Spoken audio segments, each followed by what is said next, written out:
Так, дауысым естіліп тұр ғой да сіздерге? Иә. Или слайдтан кері қалып кетіп жатыр ма 1-2 секундқа?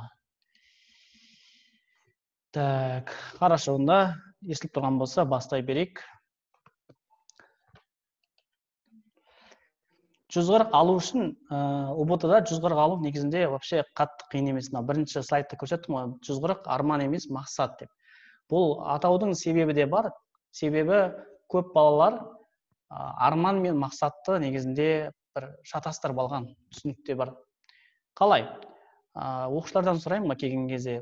Енді пропагандалық болғаннан кейін балаларға барынша келген оқушыларға бағыт бағдар беруге тырысамыз. Сол кезде оқушылардың почти бәрінен сұраймын да, сенің арманың қандай деп. Біреу айтады, менің арманым там iPhone X алу дейді. Немесе Қуаныш Шонбайдың кітабын алу дейді. Немесе там политехқа түсу, немесе жаңа СУ-ға түсу дейді. Бір кішкентай нәрселерді арманға айналдырып алған негізінде. Арман деген ондай емес болу керек. Арман, қазақта бір үлкен жақсы сөз бар. Не дейді? Арманың ай болсын дейді. Ең болмағанда таудың басына жетесің дейді. Бұл жерде үлкен мағына жатыр. Арман соншалықты үлкен болады, және ол тікелей сізге емес, ортаңызға да байланысты орындалады. Яғни тек сіз орындалмайсыз да, қасыңыздағы адамдарға байланысы бар. Ал мақсаттың түрі өте көп.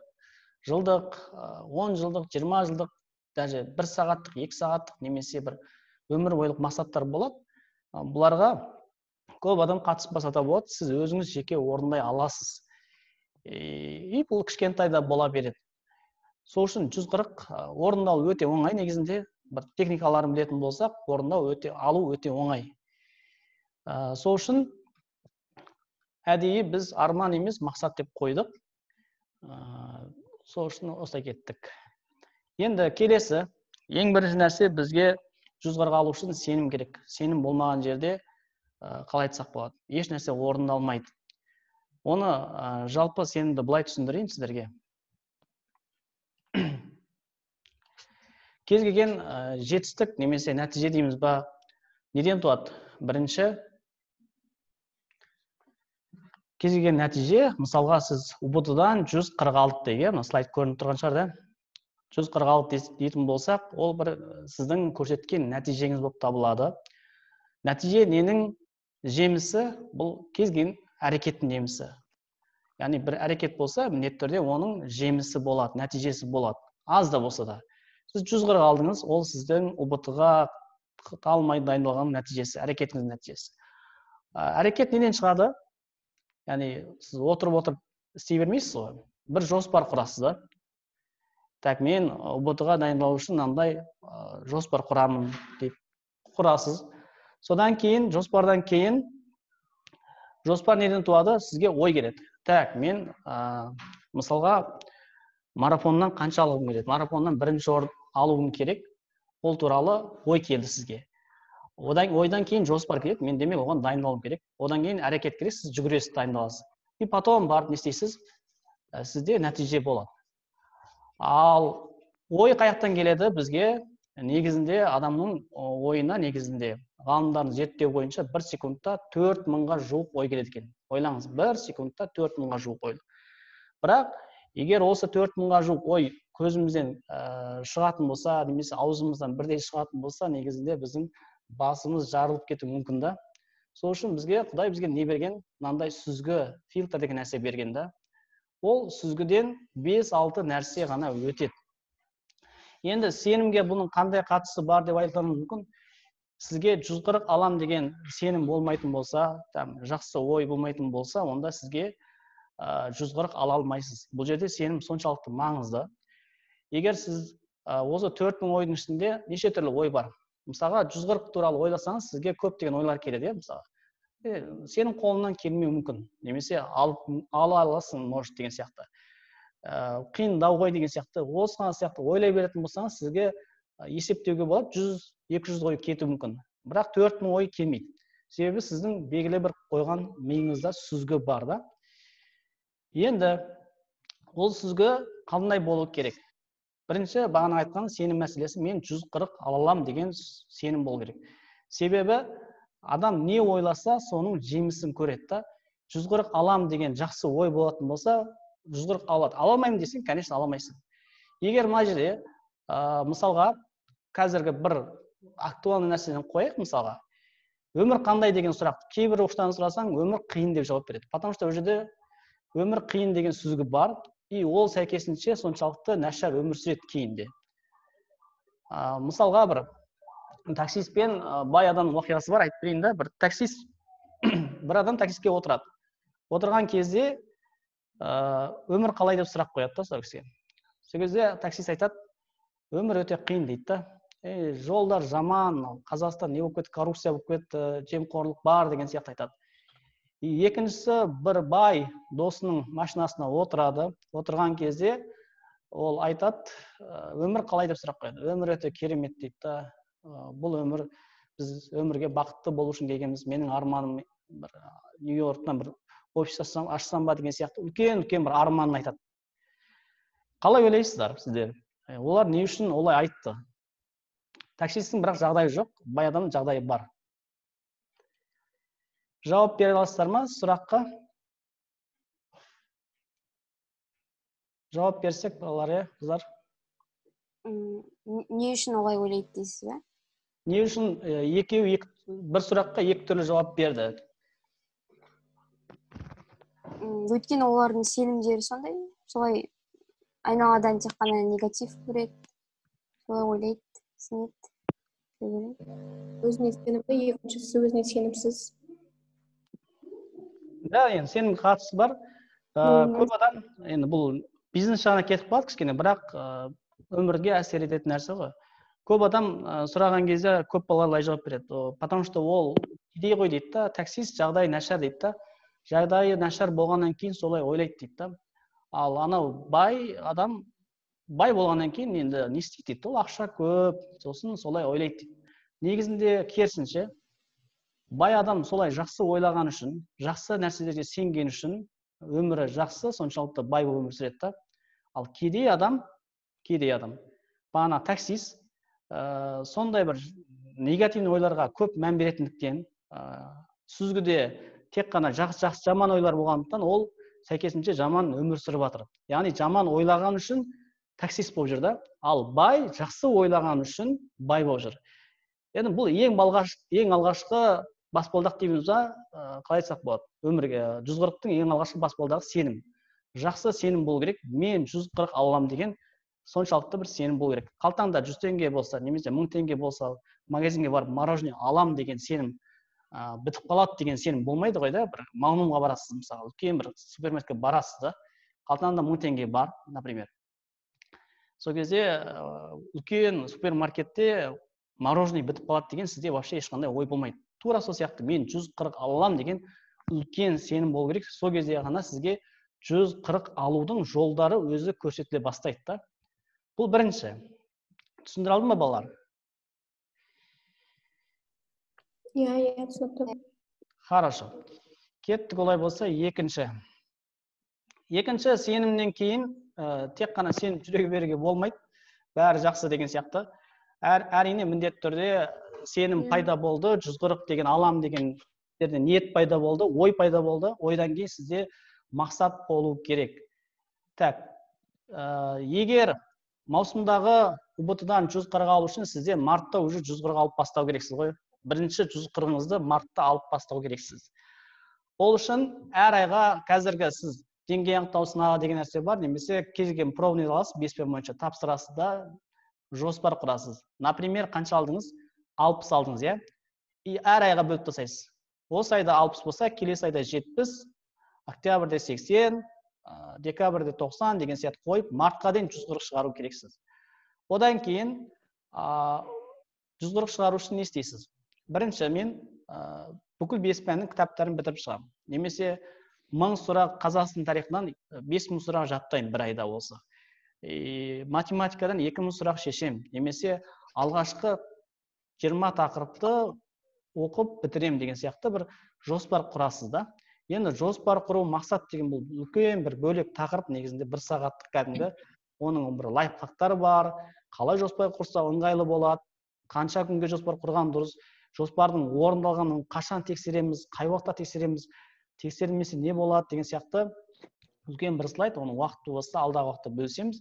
Одан кейін міндетті түрде әрекет керек. Сосын декларация деген нәрсе бар. Декларацияға мен қатты мән беремін, өйткені адамның ерік-жігері бар да, кейбір адамда ерік-жігері мықты, ешқандай декларация қоймаса да қойған мақсатына жете алады. Ал көп адамдарда ондай нәрсе жоқ, яғни тәрбиеден дейміз ба, бір бағыт-бағдарын дұрыс көрсетілмеуінен декларация қабылдау керек болады. Декларация дегеніміз, сіз істегіңіз келмей жатқан кезде сізді заставить ететін, яғни мәжбүрлі түрде істететін бір шарт дейміз ба, қалай? Мысалға, қазір Қазақстанда декларация бар. Қалай? Егер сіз маска кимесеңіз, 83 мың теңге айыппұл салады. Адамдарға айыппұл салмаса, тақпайды. Ал декларация бар, жаңағындай 83 мың теңге штраф салған үшін, олар таққысы келмесе де амал жоқ тағады. Тура сол сияқты сізде УБТ-ға дайындық кезінде мынандай жағдай болады. Шаршау болады, жалқаулық болады. Сіз қойған мақсатыңыз, мысалға, осы апта соңына дейін 2000 сұрақ жаттайын деп мақсат қойдыңыз ғой да, сізде жалқаулық алып кетеді, немесе туысқандар алып кетеді, немесе достарыңыз алып кетеді, туған көбейіп кетеді. Сол кезде қойған мақсатыңыз орындалмай қаупі туады. Осы кезде декларация көмектеседі. Егер апта соңына дейін, менің оқушыларым қызық декларация қойды, осы апта соңына дейін, егер 2000 сұрақ жаттамайтын болсам, осы группаның алдында шашын қырып алып тастаймын деген сияқты жаза қойған өзіне да. Бұл сізге жаңағы қойған жоспарыңызды, мақсатыңызды орындауға көмектесетін үлкен бір күш болып табылады. Бұны бөлек түсіндіру керек негізінде, бірақ сіздерге осы 140-қа әсер ететін болғаннан кейін сіздерге айтып жатырмын. Осыны егер керек болса, Балнұр апайыңыздан сұрап алсаңыздар, апайларыңыз мықты түсіндіреді бұл нәрселерді. Хорошо? Так, сұрақтар бар ма? Жоқ. Жақсы, келесі. Енді бір үлкен нәрсе бар, тағы бір нәрсе бар. Сіз мақсат қойдыңыз да, жоспар қойдыңыз, әрекет етіп жатсыз, бірақ 140 алмауыңызға бір қатты кедергі жасайтын бір нәрселері бар. Ала алмауыңызға сойыз. Мына енді жалпы өмірде қолданатын принциптер, бұны жаттап, или суретке түсіп, өмірде қолданып жүрсеңіздер болады. Мен осыны қатты қолданамын, шынымен де. Осы нәрселер өмірге келіп тұрған мүмкіндіктерді пайдалануға өте көмектеседі маған. Бұл енді Қуаныш Шонбайдың кітабынан алынған, шынымен де қатты ұнады маған. Бұрын мән бермеген екем.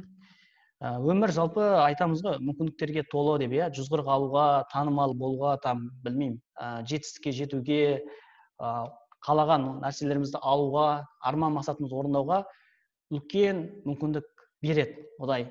Өйткені біз Құдай жаратқан кезде бұл өмірге бишара болсын деп, или біреуге алақан жайып өтсін деп, кедей болып өтсін деп жібермейді бізге. Бұл адам бізді, Аллах бізді жаратқан кезде не деген?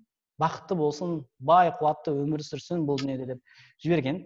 Сол кезде сізге көп деген мүмкіндіктер жібереді. И соларды тежеп қалатын, тоқтатып қоятын, яғни сізге келіп тұрған мүмкіндіктерді пайдаландырмауға жіберетін бір нелер болады, факторлар болады, әсерлер болады. Осы 6 нәрсе бар. Бірінші ішкі комплекс. Жеке-жеке, қысқаша, нұсқаша тоқтала кетейін да, балалар. Біріншісі ішкі комплекс. Ішкі комплекс қандай жағдайда сіздерге әсер етеді? Мысалға, сіз бір сұрағыңыз келеді, бір күшті тақырып түсіндіріп жатыр. Сіз бір нәрсені түсінбей қалдыңыз. Сол кезде класста өте мықты болса балалар, сол кезде сіз біліміңіз сәл нашар болса, анадан сұрай алмайсыз да, мен тупой деп ойлап қалады деп. Ішкі комплекс бар да сізде. Немесе бір сұрағыңыз келген сұрақтарды қасыңыздағы бір жігіттен ба, или әсіресе жігіттер болады, қыздардан ұялады да, мен тупой деп ойлап қалмасын деп үндемей отыра береді да. Артынан барып, балам, қай жерін түсінбей қалды десең, мына жерді түсінбедім дейді да. Нағып сұрамадың десең, айтпайды да. Но ішінде байди ішкі комплекс бар. Қыздарда да көп болады, жігіттер, красавчик жігіт келсе бір класста сұрағысы келмейді көп нәрсе. Түсінбесе де, ағай түсіндік деп отыра береді. Көп оқушыларым болады. Сіздерде ондай жағдай болған шығар да бәріңізде.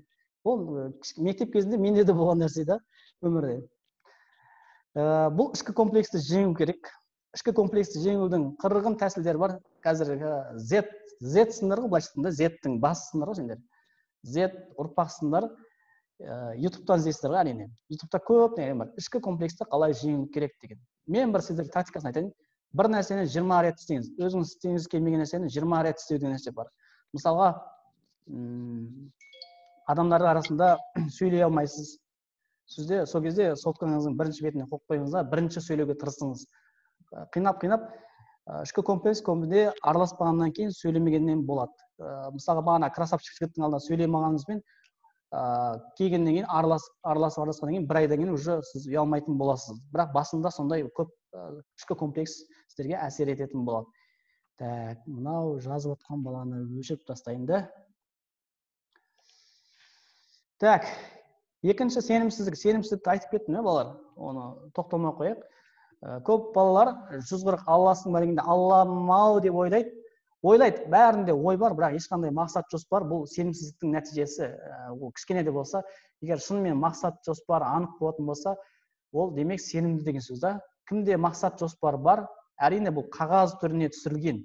Ойлау мүлдем жеткісіз. Ойлау 1% қағаз түріне, қағазға түсіріп, плакат, жоспардың ішінде бар да, айлық плакат деген нәрсе болады. Сіз қай кезде мақсатыңызға, жоспарыңызға тезірек жетесіз, көзіңізге көрініп тұрған кезде, күнде декларация күнде көрініп тұрса ғана жете аласыз. Кім қағазға түсіре алады, ода сенім пайда болады, сенім көбірек болады. Үшінші, қырсықтық деген нәрсе бар. Әсіресе бұл ұстаздарға байланысты. Сізге бір адам сабақ береді, немесе бір апай сабақ береді. Арасында байқамай сізге, білмеймін, ашуланып тұруы мүмкін, өйткені адам, кез келген адамда кемшілік болуы мүмкін ғой. Яғни барлығы бір идеальный емес та, ұрсып жіберуі мүмкін да сізге. Немесе сізді бір кемсітіп айтып қою мүмкін приколдың арасында да. Бір оқушым болған, байдың баласы прикол істей берген ғой. Соны қырсық бағанда, ренжіп қалғанда. Бір жыл бойы солай өтті да ана бала. Ішін жеңе алмады енді айттым болған. Бұл сенің қырсықтығың, ішінде жеңбесең, сен ешнәрсе үйрене алмайсың деген сияқты. Сондай кезде болады. Яғни сабақта ағай, апай ұнамай қалуы мүмкін да. Сол кезде соған қырсығып, саған келіп тұрған білімді үйрене алмауы мүмкін. Немесе мектепте, мысалы, қазіргі таңда мектеп сіздерге бесплатно по идее кейбір ағай апайлар не дайындайды, ұбт-ға дайындайды. Менің кезімде де сондай болған. Біздің кезімде, в общем, мектептің тапсырмасы болған, балаларды ұбт-ға дайындау деген. Сол кезде бір ағайға қырсыққан, мен математика ағайға қырсығып, бір айтқан сөзіне бола. Сол жолы не істеп шыққам, қалай айтсам болады. Бір жыл бойы қырсығып шыққамда, сәйкесінше мен математикадан 24 алып қалдым мысалға. Егер қырсықпағанда, ол маған жақсы үйретер ме еді, ол кейбір балаларды қосымша үйіне шақырды, мен бармадым мысалға да. Сол сияқты өмірде көптеген жағдайлар болады, қырсық. Жаңағыдай бір адамның даже кей кезде сөйлеу манері ұнамауы мүмкін да. Сол кезде адам қырсығады, қойшы, не үйретеді деген сияқты. Осы нәрселер сіздің 140 алуыңызға, немесе өмірде жалпы жетістікке жетуіңізге кедергі жасайды. Енді 140-ты былай деп қарасақ болады, құрметті оқушылар. 140 сіздердің алғашқы жетістіктеріңіз. Яғни бәріміз шынымен де бай, қуатты жетістікке жеткен, успешный болғымыз келеді да, танымал болғымыз келеді. Бәрінде бір адам нәпсі болғаннан кейін бәрінде бар. Ондай адам тек бір адам болмаған, оны кейін айтамын деген ба. Сондай болғымыз келеді. Бұл сіздерге алғашқы қадам. Егер кім 140 алса, сіз шынымен де өмірде жетістікке жете аласыз. Немесе алға қойған 140 демей қойып, 130 деген мақсатыңызды орындап шықсаңыз, сіз болашақта үлкен табыстарға жете аласыз. Өзіңізге өзіңіз дәлелдейсіз, және өзіңізге үлкен сенімділік пайда болады. Неге екенін айтайын ба?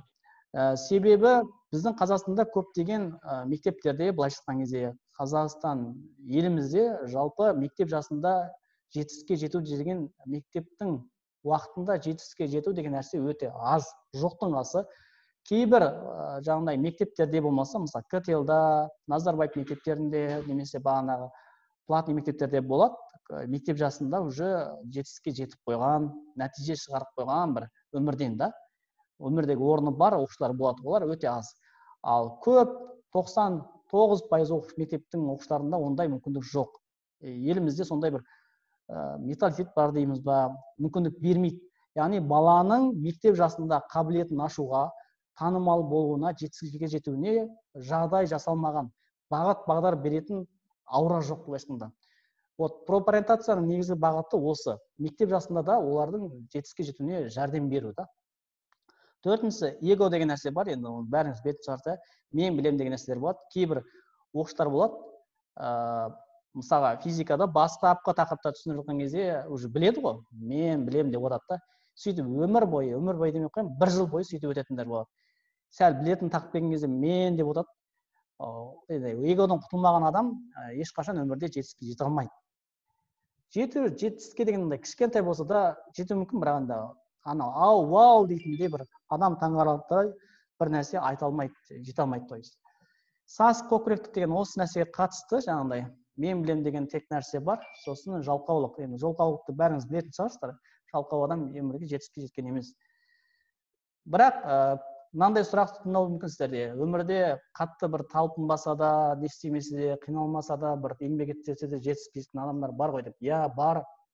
Өмірде жетістік 2 түрлі бар. Біріншісі бақ, екіншісі бап. Бір адамдарға бақпен келеді шынымен де. Әкесі бай болады, туысқаны бай болады, немесе бір таныс арқылы өмірде бақ жанып кетіп жатады. Бірақ бұл өте аз. Ғалымдардың зерттеу бойынша бұндай адамдар өмірде 4%. Қалған 96% көбінде өмірдегі несі еңбегі арқылы жеткендер. Сіздің білмейміз да, сіздің бағыңыз ба, бабыңыз ба. Так что қазір сіз баппен жүру керексіз. Өйткені бағыңыз жанама, бабыңыз жанамыз, жол орта көресіз. Егер бағыңыз жанып тұрған болса, қазірдің өзінде уже ақырындап танымал бола бастайсыз, жаңағыдай жетістікке жете бастайсыз деген сөз да. Так, жүзғыр қалуға осы нәрселер бар. Тағы да нәрселер бар. Ортаның кедергісі жоқ деген мау деген нәрселер бар. Оны алдағы уақытта айтатын боламын. Так, сұрақ бар ма? Кедергіге байланысты. Жоқ. Жоқ. Тез айтып жатырмын да, ренжімеңіздер балалар. Тез сөйлейін, или жай сөйлейін. Енді мотивация деген нәрсе бар. Бәріміз білеміз, иә. Как всегда бізде мынандай болады. Күшті ойлар келеді. Жүзғыр қалам деп мақсат қойдыңыз, или там бір нәрсе деп мақсат қойдыңыз да, мотивация пайда болды сізде. Бірақ істей беріп, бір нәрсені істеу кезінде жаңағыдай жалығу деген нәрсе болады. Яғни жалығудың шаршау деген нәрсе болады да, сол кезде сізге мотивация керек болады. Яғни жол ортадан шаршап қалмаудың амалын қарастыру керек. Ертерек шаршаған кезде емес, шаршаған кезде мотивация табу қиын болады. Жаңа жетістікке жеткен адамдармен жеңімпаз адамдар дейікші былай. Жеңімпаз адамдар мен жеңімпаз емес адамдардың айырмашылығы көбінде жеңімпаз адамдар бірінші жаңағыдай сарқылуға ұшырамай тұрып, шаршауға ұшырамай тұрып, бірінші мотивация беріп алады. Қалай айтсақ болады? Алдын ала қарастырады да себептерін.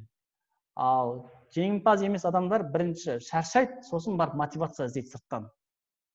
Екеуінің айырмашылығын түсіндік қой да? Біз яғни бірінші шаршауға, яғни жалығуға ұшырап кетпеудің сарқылу дейді былайша айтқанда, мотивацияның кері мағынасы сарқылу ғой. Жалығу, шаршау деген сияқты нәрселер пайда болады. Бұны сарқылу дейді бір сөзбен, психологияда жалпы. Осы нәрсеге ұшырап кетпеу керекпіз. Бұл үшін мына нәрселерді қатты ұстаныңыздар, балалар. Бұл сіздерді жалпы өмірде өте мықты етеді. Әр нәрсеге сына бермейтін қылады. Әркімнің сөзіне ренжи бермейтін қыласыз. Әрқашан энергичный болып жүресіз, позитивный болып жүресіз.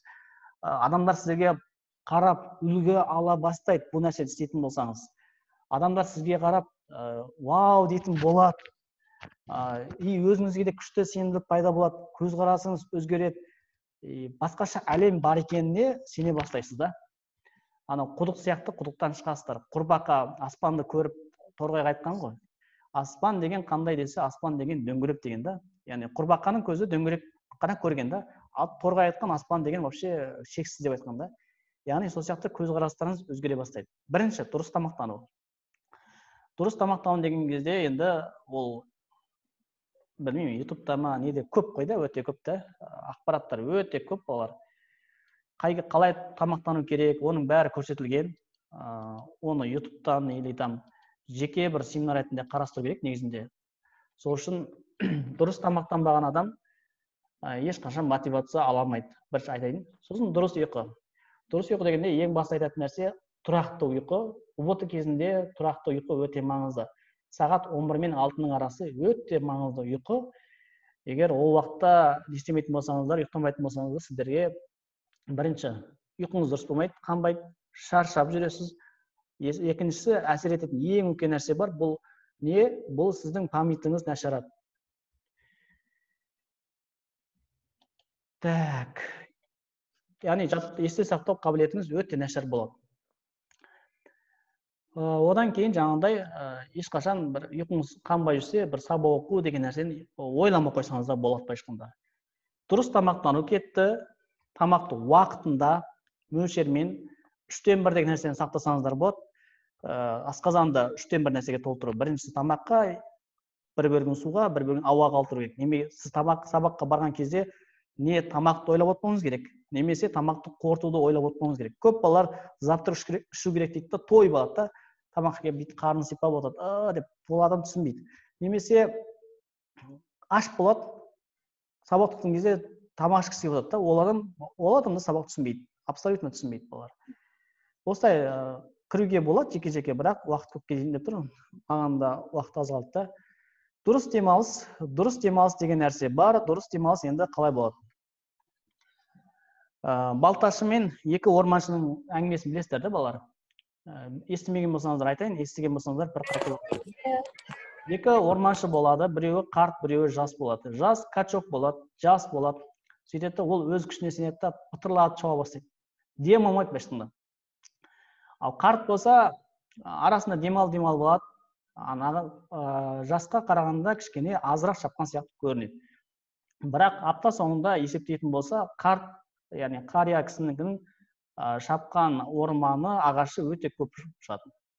Сөйтіп таң қалады да, көке, сіздікі қалай жеңіп кеттіңіз дейді да, бір нәрсе қулық істедіңіз ба, мен пайда демалмай шаптым ғой дейді да. Иә дейді да, сен демалмай шаптың дейді да, мен демалдым, бірақ демалғанда просто ұтқан жоқпын дейді да. Жаңында балтамды қайрап оттым дейді да. Мен аз шапқанмен менікі тез шабады дейді да. Яғни жақсы шабады дейді. Сол сияқты, яғни көп нәрсені істеу маңызды емес та. Мысалы, көп балалар болады, әсіресе жақсы оқитын балалар болады, қатты дайындалады да, демалмайды вообще. Ол балалардың басында ақпараттардың несі болады? Қақтығысы дейміз, бірдеме деп айтайын, ұмыттым да. Көп ақпарат келген кезде оны қабылдамай бастайды да, түйе бастайды. Сол үшін егер апта бойына 6 күн бойы жұмыс істеген болсаңыз, 7-ші күні от души демалу керек. Демалудың түрлері көп. Көбінде мен ұсынатыным актив демалыс дегеніміз тауға бару, белгілі бір фильмге бару жақсы көретін, қызықты, әсіресе тауға шығу, таза ауаға шығу, немесе достарыңмен шай ішу, әңгіме айту, білмеймін, өсек айту деймін ба, жақсы нәрсе айту, өте кітап оқу көмектеседі. Бұл демалуға кіреді. Бірақ мынандай балалар болады, 6 күн бойы вообще оқымайды, өтірік оқиды да, 7-ші күні от души демалатын балалар болады. Ондай да балалар көрдік. Апта бойы дым оқымайды. Мен балаларға айтамын ғой, давайте жексенбі күні от души демалыңдар, вообще ешнәрсе кірмеңдер, сотқа үйде жатпаңдар, сыртқа шығып, футбол ойна, бар, тауға шығып, ойна, көл, достарыңмен қыдыр деймін ғой. Сөйтсе, кейбір балалар болады сондай. Аптаның 6 күн бойы істемейді да, 7-ші күні от души демалады. Ондай болмасын, от души істеңіз, сәйкесінше от души демалыңыз. Демалып тұру өте маңызды, актив демалыңыз. Мақсат қоюды айта кеттік. Бұл мотивацияның жалпы өмірде мынандай болады сіздерде. Егер мотивацияңыз кетіп отырса, сіздің демек мақсатыңыз жоқ. Қазір сіздерде үлкен мотивация пайда болады, себебі сіздер осыған дейін бір қатты мақсат қойған жоқсыздар, шыны керек. 10 жасқа дейін, 11 сыныпқа дейін, 11 жаста бір өміріңіздің мағынасы кіре бастайды. Бұл үлкен алғашқы қадам және өте керемет нәрсе ұбт деген. Қорқатын нәрсе емес, наоборот, қуанатын нәрсе да. Сосын спорт. Спорт дегенде андай бір қатты спорт емес, 10-15 минуттық жаттығу өте маңызды. Үйде карантин жағдайда болсын, айналыса беретін бір спорт тауып алу керек, чтобы қан айналымын жүргізу үшін. Өйткені қан айналмаған кезде ми дұрыс істемейді, ми дұрыс істемесе, уже басың істемейді деген сөз. Тупойсың деген сөз ғой былайша айтқанда. Дұрыс істемей қалады. Сол үшін спортпен айналыстыру маңызды. Бұл сізге мотивация береді. Жүзіңіздің жадыраңқы болуы, күлкіңіздің не болуы, ұйқыңыздың қануы осы спортқа тікелей байланысты. Бірақ ауыр спорт емес балалар. Күнделікті мектепте жасайтын 15 минуттық жаттығулар ғой. Давайте соның күніне 2 уақыт или там 1 уақыт істеңіз, 15 минут жетеді. Сіздің қан айналымыңыз өте жақсарады. Аппақ болып кәдімгі жүзіңіз жадырап жүресіз да. Кітап оқу аптада мен егер ұбт-ға дайындап кезінде былай оқу сауаттылығы деген пән бар, оқу сауатты пән деген бонус пән бұл. Ешқандай бір дайындалудың қажеті жоқ. Тек кітап оқу керек болсын. Кітап оқысаңыз түсінесіз.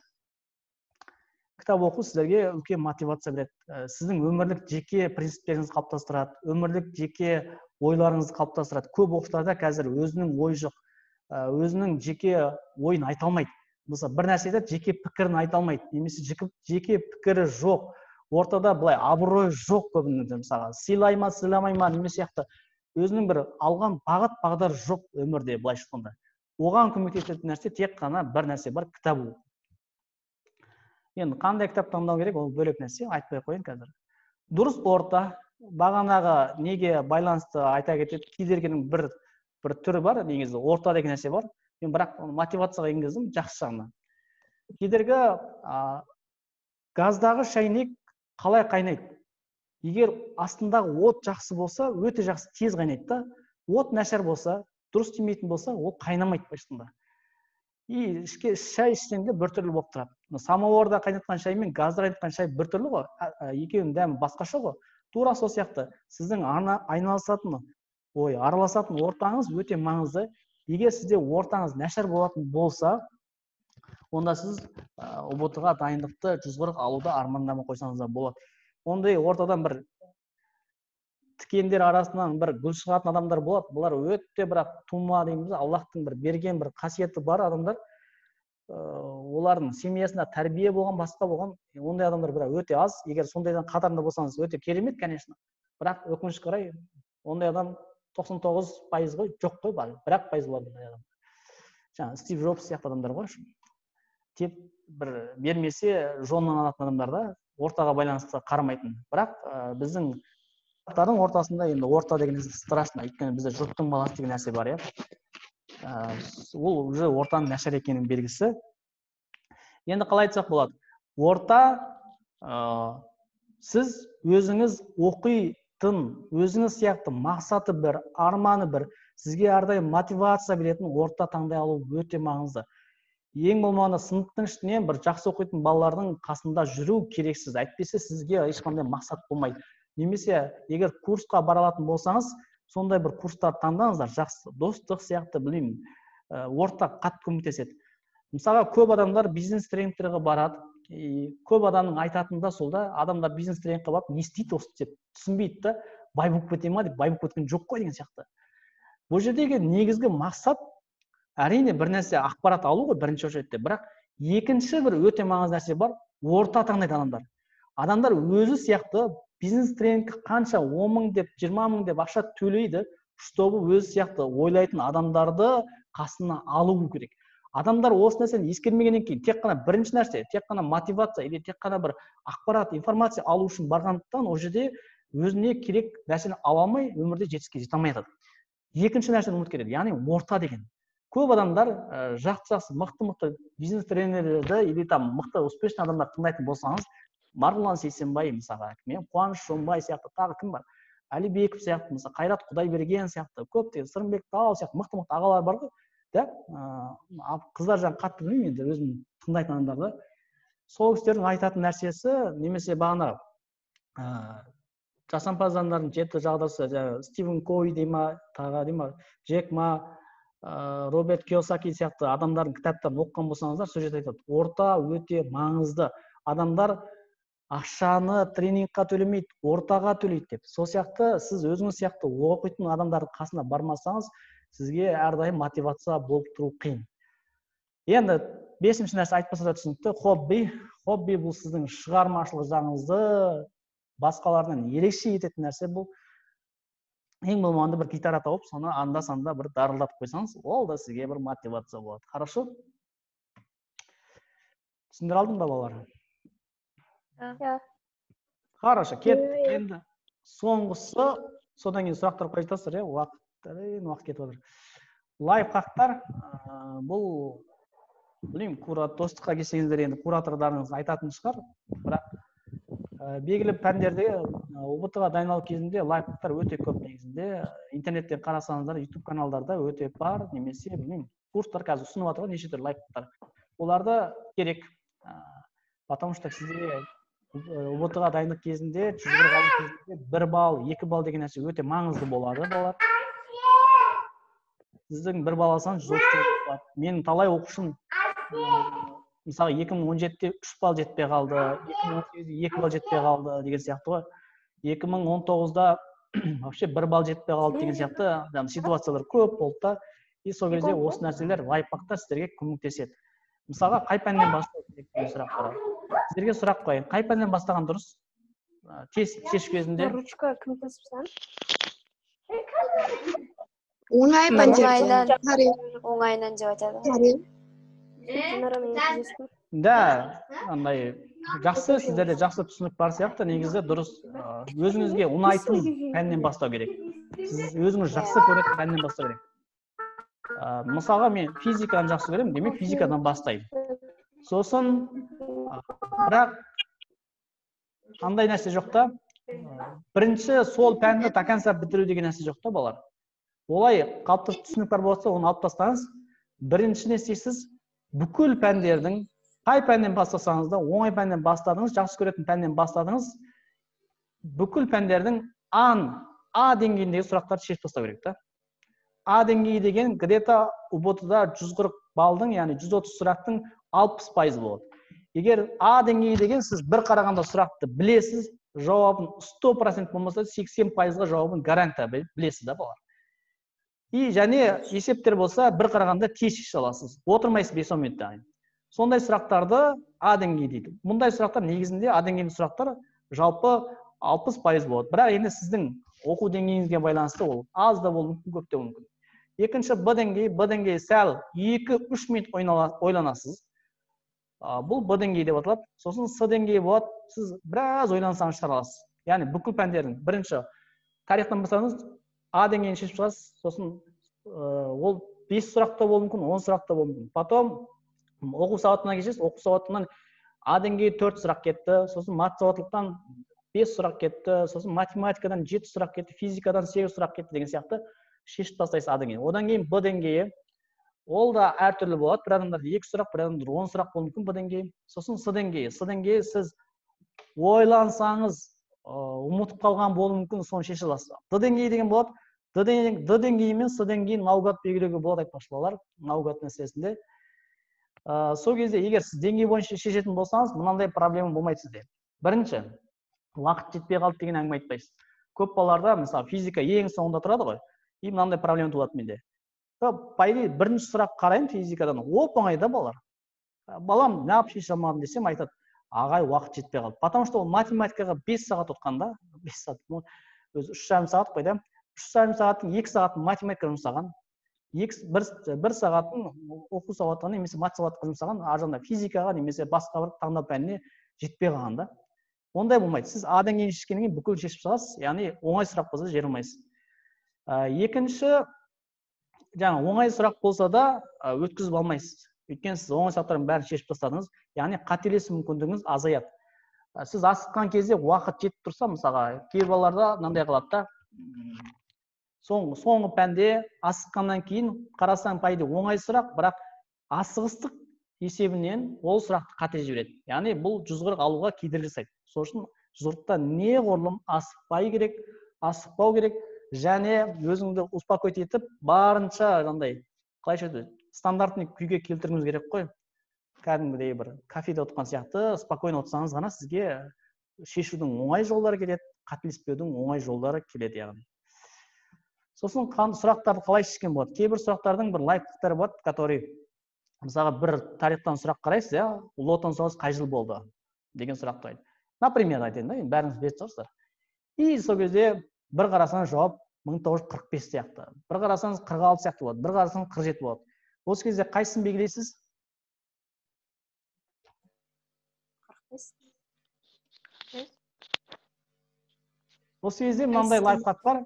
Ең бірінші көрінген жауап, балалар, ең бірінші көрінген жауап, ол как всегда 60% дұрыс болады, балалар.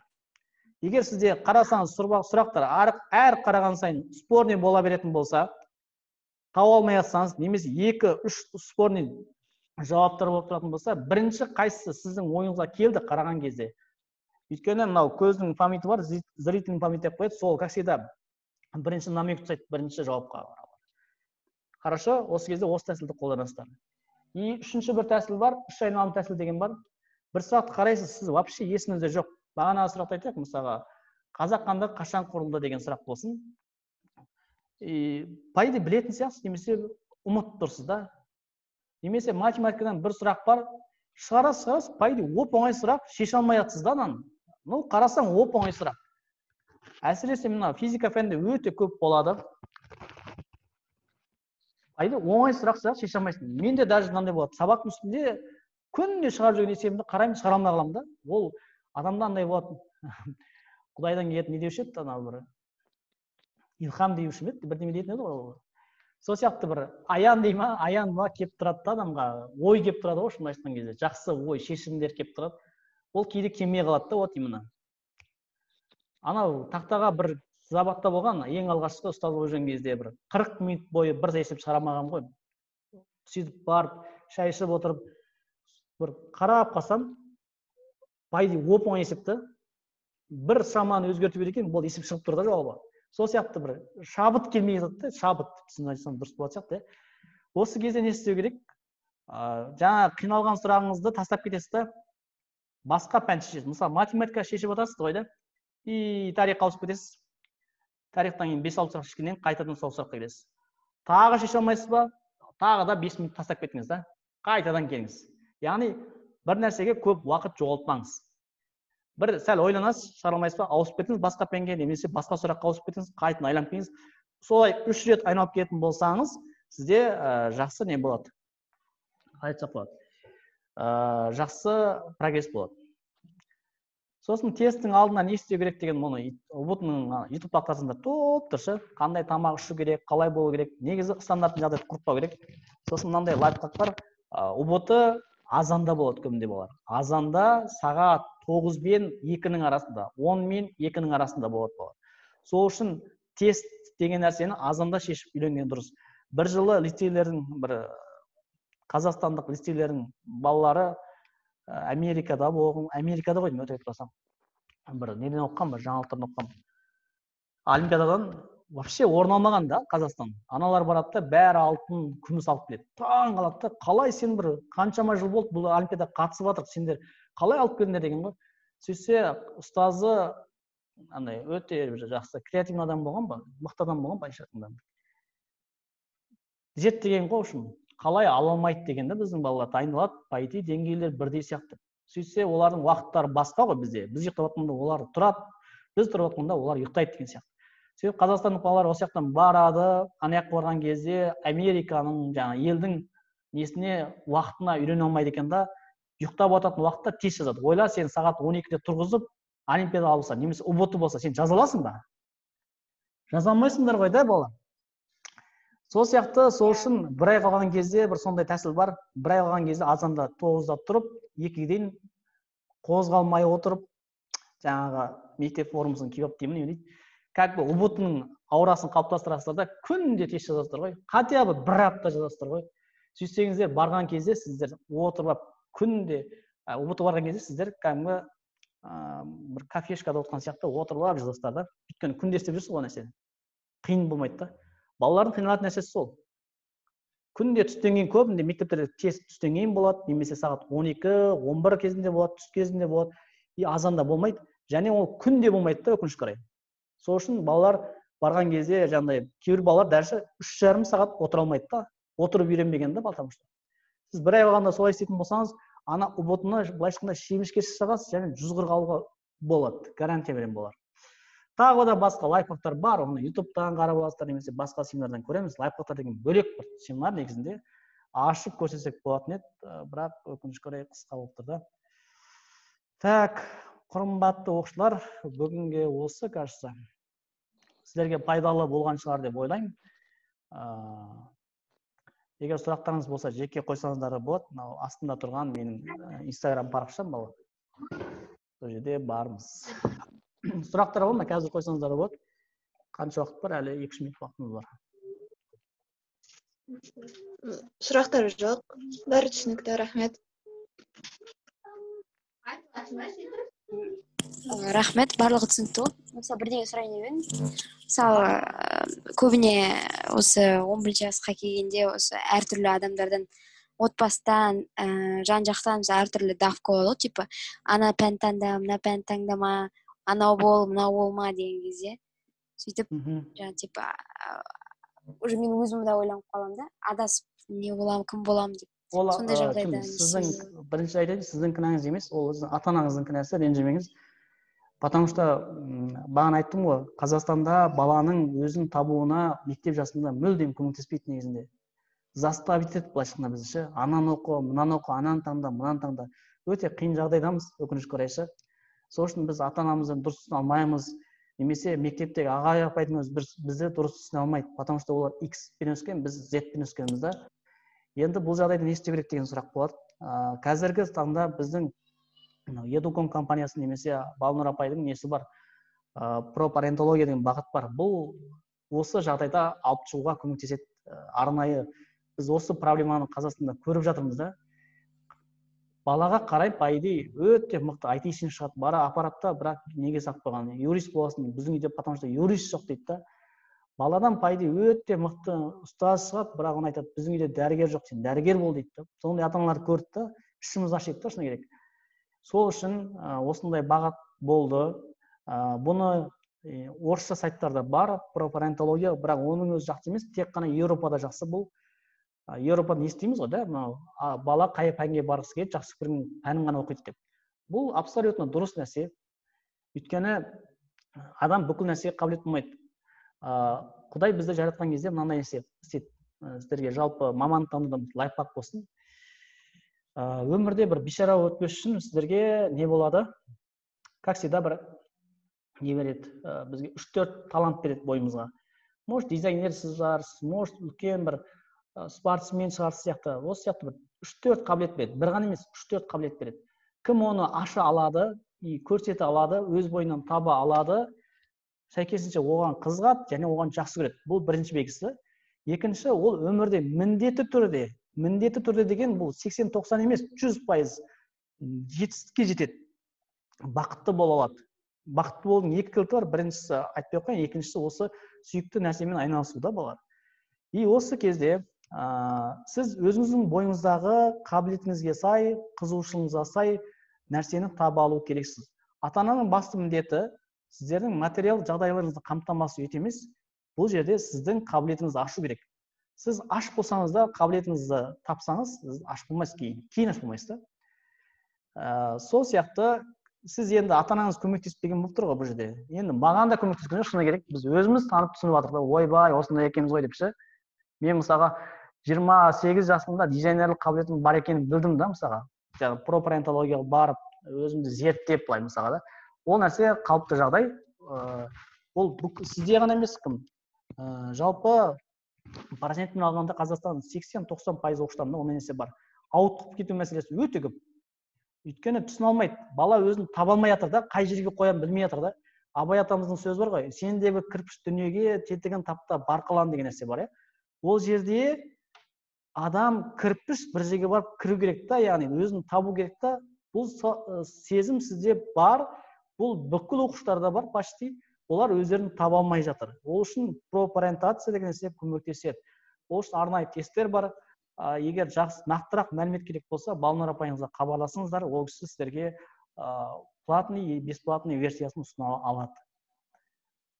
Бізде просто қазір бөлек компанияда, сол үшін сіздерге мен өзім айтпай жатырмын, Балнұр апай жақсы көмек салады. Түсіндіре алдым ба? Сосын тағы бір бесплатный кеңес, өзіңізді тануға байланысты психологиялық кітаптар көп оқыңыз. Сіз енді, ол менде де болған, қай кезде болды, менде 24-23 жасымда сондай ситуациялар өте көп болды. Короче, былай ғой, мен өзім бағытымды анықтай алмаймын да, былайшында. Маған не керек екенін түсіне алмаймын да, былайшында. Маған вообще қай пән керек деген сияқты сұрақ туындайды ғой, Ол барлығында бар негізі. Көбісі айтпайды, комплекс бар да, жеңе алмайды да. Өзінің ішіндегі не болатқанын айта алмайды, жеңе алмайды да, менде мынандай болып жатыр деген сияқты. Психологқа барса, сен психсың ба деген прикол бар ғой бізде. Есі дұрыс адам психологқа бар. Есі дұрыс емес адам басқа жаққа барып негізінде ше. Бізде психолог деген есі дұрыс емес адамдар барады ғой. Самом деле ол керісінше есі дұрыс адам психологқа барады. Өзін тану үшін былай.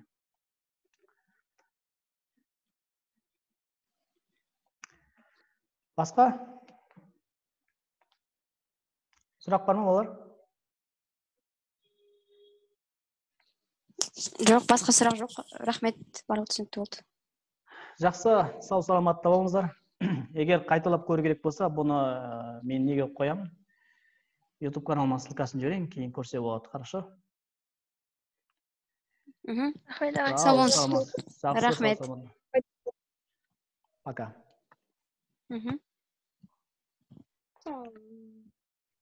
Так.